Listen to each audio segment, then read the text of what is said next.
আচ্ছা, কি হয় যখন লোভ আর অভিশাপ একসাথে হাত মেলায়, যখন টাকার জন্য করা একটা সাধারণ কাজও হয়ে উঠতে পারে জীবনের সবচেয়ে বড় দুঃস্বপ্ন? চলুন, আজ আমরা কাফন সেলাই গল্পটার গভীরে ডুব দেই। দেখব কিভাবে সামান্য কিছু টাকার জন্য কবর খুঁড়তে গিয়ে দুই গোরখোদক এক ভয়ঙ্কর শয়তানি চক্রান্তের জালে জড়িয়ে পড়েছিল। গল্পটা শুরুই হচ্ছে একটা অশুভ ইঙ্গিত দিয়ে, বুঝলেন? ঘোর আমাবস্যার রাত, গোরখোদক করিমার রতন একটা কাজের জন্য অপেক্ষা করছে। কিন্তু চারদিকের পরিবেশটা একদম থমথমে, অস্বাভাবিক রকমের শান্ত। আর এই নীরবতাটাই করিমের মনে একটা খচখচানি তৈরি করছে। ওর কেবলই মনে হচ্ছে কিছু একটা খুব খারাপ ঘটতে চলেছে। যে কোনো ভয়ঙ্কর ঘটনার শুরুটা কিন্তু হয় খুব সাধারণভাবেই, তাই না? এখানেও ঠিক তাই, এক রহস্যময় কাজ, আর তার সাথে জুড়ে দেওয়া কিছু অদ্ভুত শর্ত। এটাই ছিল সেই ভয়াল রাতের সূচনাবিন্দু। ভাবুন একবার, চারদিকটা কেমন ভুতুরে রকমের শান্ত। ঝোড়ো একটা রাত, কিন্তু ঝিঝি পোকাদেরও কোনো সাড়া নেই। ঠিক তখনই একটা কালো গাড়ি এসে থামল। গাড়ি থেকে যারা নামল তারা কিন্তু লাশের কোনো আত্মীয় স্বজন না। তাদের হাতে কি? একটা লাশ আর একটা মোটা টাকা। আর এই অস্বাভাবিক প্রস্তাবটাই ছিল করিম আর রতনের করা প্রথম এবং সবচেয়ে বড় ভুল। শুধু টাকা দিয়েই কিন্তু কাজ শেষ না, সাথে জুড়ে দেওয়া হলো দুটো, খুবই অদ্ভুত দুটো নিয়ম। এক, লাশটাকে কবর দিতে হবে ওই যে পুরনো তেঁতুল গাছটা আছে ঠিক সেটার নিচে। আর দুই, যেটা সবচেয়ে বেশি খটমটে, তা হলো কাফনের গিট কোনো মতেই খোলা যাবে না। বুঝতেই পারছেন, এখানেই কিন্তু বিপদ সংকেত বেজে উঠেছিল। টাকার লোভ, সে তো বড় লোভ। করিম আর রতন রাজি হয়ে গেল, কিন্তু লাশটা কাঁধে নিতেই তারা যা টের পেল সেটা কোনো সাধারণ লাশের বোঝা ছিল না। লাশটার মধ্যে একটা অদ্ভুত বৈপরীত্য ছিল। বাইরে থেকে দেখতে রোগা পাতলা একটা শরীর, কিন্তু কাঁধে নিতেই মনে হলো যেন আস্ত একটা পাথর চাপানো হয়েছে। কিন্তু আসল ধাক্কাটা লাগলো অন্য জায়গায়।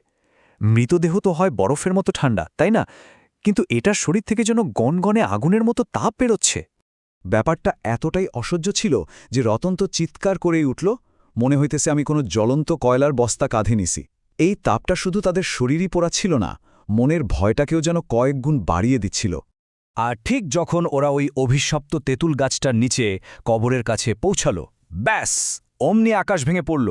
এমন ঝড় বৃষ্টি শুরু হলো, সাথে বিকট শব্দে বাজ, যেন মনে হচ্ছে প্রকৃতি নিজেই চাইছে না যে এই অপবিত্র দাফনটা হোক। ওরা তো ভাবল, যাক, সবচেয়ে কঠিন কাজটা হয়তো শেষ, লাশটা তো বয়ে আনা গেছে। কিন্তু ওরা জানত না যে আসল ভয়, আসল আতঙ্ক তো অপেক্ষা করছে কবরের ভেতরে। এখান থেকেই গল্পের সেই নারকীয় অধ্যায়টা শুরু হচ্ছে। যেই না ওরা লাশটাকে কবরে নামাতে যাবে, ঠিক সেই মুহূর্তে কোত্থেকে, কবরের ভেতর থেকে ফু দিয়ে উঠল একটা বাতাস। আর সাথে সাথে ওদের একমাত্র আলো, ওই হ্যারিকেনটা, দপ করে নিভে গেল। চারদিকে জমাট মিশমিশে অন্ধকার। আর ওই অন্ধকারের মধ্যেই করিমের গলা দিয়ে একটা আর্তনাদ বেরিয়ে এলো, কে যেন আমার হাতটা চাইপা ধরছে, আমার হাত পুইরা যাইতাছে। কাফিনের ভেতর থেকে একটা হাত বেরিয়ে এসে ওর কবজিটা চেপে ধরেছে। আর সেই হাতের ছোঁয়া আগুনের মতো গরম, যেন জ্বলন্ত লোহা। ঠিক তখনই আকাশে বিদ্যুতের ঝলকানি, আর ওই এক মুহূর্তের আলোতেই ওরা দেখল এক ভয়ঙ্কর দৃশ্য। কাফনের উপর যে লাল সুতোগুলো দিয়ে বাঁধা ছিল সেগুলো পটপট করে ছিঁড়তে শুরু করেছে নিজে থেকেই। আর কাফনের ভেতর থেকে আসছে একটা অদ্ভুত অমানবিক গোঙানির আওয়াজ। রতনের গলা দিয়ে বেরিয়ে আসা এই কথাটা শোনার পর আর কোনো সন্দেহই রইল না। ওরা নিজেদের চোখে দেখল লাশটা নড়ছে। ওরা বুঝতে পারল যে ফাঁদে ওরা পা দিয়েছে সেখান থেকে ফেরার আর কোনো রাস্তাই খোলা নেই। এখন আর ভয় পেয়ে পালিয়ে যাওয়ার সময় নেই, এখন লড়াইটা টিকে থাকার। ওই কবরের ভেতর থেকে উঠে আসা অপবিত্র এক শক্তির সাথে এক অসম হিংস্র লড়াই। কাফন ছিঁড়ে যেটা বেরিয়ে এলো সেটাকে আর যাই হোক মানুষ বলা চলে না। বুকের চামড়ায় কী সব যেন নকশা খোদাই করা, আর সেই কাটা দাগ থেকে চুইয়ে পড়ছে কালো রক্ত।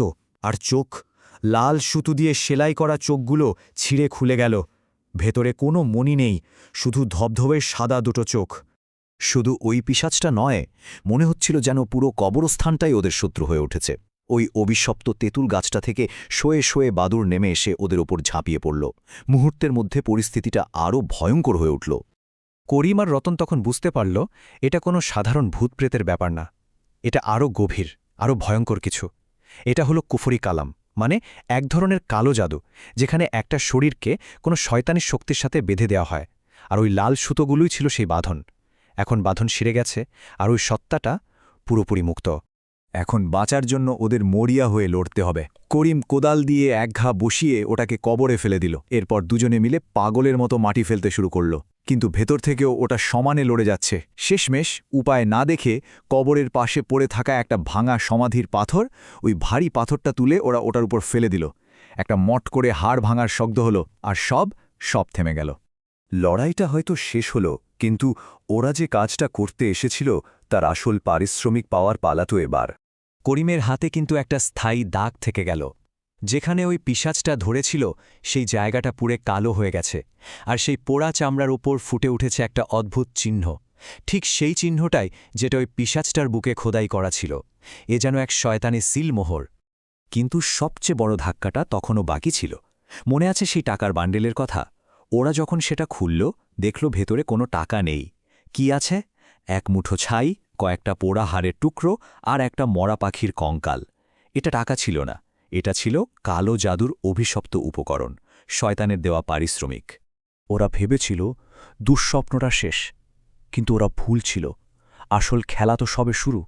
ক্লান্ত বিধ্বস্ত হয়ে ওরা যখন ভাবছে যাক বাবা বাঁচা গেল, ঠিক তখনই ওরা দৃশ্যটা দেখল। নতুন ঘোড়া কবরটার উপর দুটো লাল চোখ জ্বলজ্বল করছে ওদের দিকেই তাকিয়ে। আর তখনই ওরা বুঝল খেলা শেষ হয় নাই, খেলা মাত্র শুরু হয়েছে। প্রশ্নটা হলো, যখন কেউ শয়তানের দেওয়া পারিশ্রমিক গ্রহণ করে আর তার চিহ্ন নিজের শরীরে বয়ে বেড়ায়, তখন কি হয়? এমন এক অভিশাপ থেকে কি আদৌ মুক্তি পাওয়া সম্ভব, নাকি এটাই এক অনন্ত দুঃস্বপ্নের শুরু?